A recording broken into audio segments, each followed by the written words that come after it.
I started my career as a photographer covering China for the New York Times, Time Magazine, Newsweek, Forbes, Fortune. But then in 2008, we had like a world financial crisis that started in the United States and spread globally. And what this did was it really destroyed the publishing industry.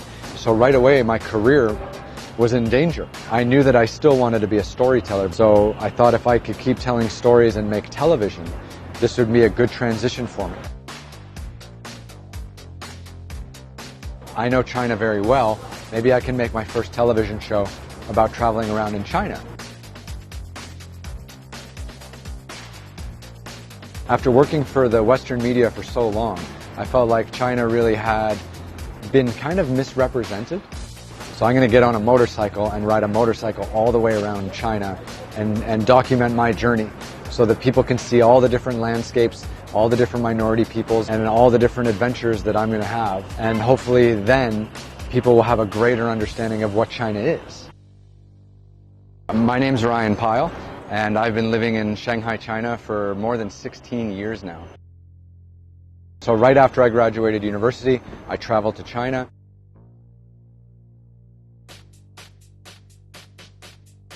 China's changed a lot from the first time I arrived to where it is today. Obviously, it's much more modern.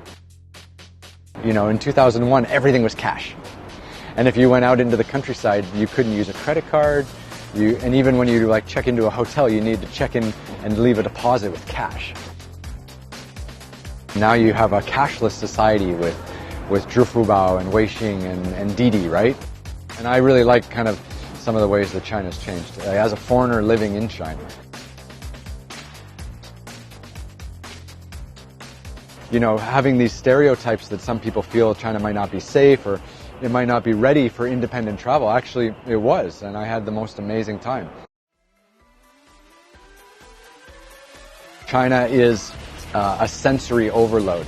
The way everything feels, the way everything smells, the way you see everything, the way you taste everything. And you don't get that kind of vibrant feeling when you're just reading a book or watching the news on TV. Chinese people are very hospitable, and when you travel out into the countryside, everyone's very interested in you and they want to talk to you. And Chinese people are beautiful. China is my home. Although my work now is busier, and I do travel outside China much more, because I have the privilege of making television all around the world, but still call, Shanghai my home, and always come back to China.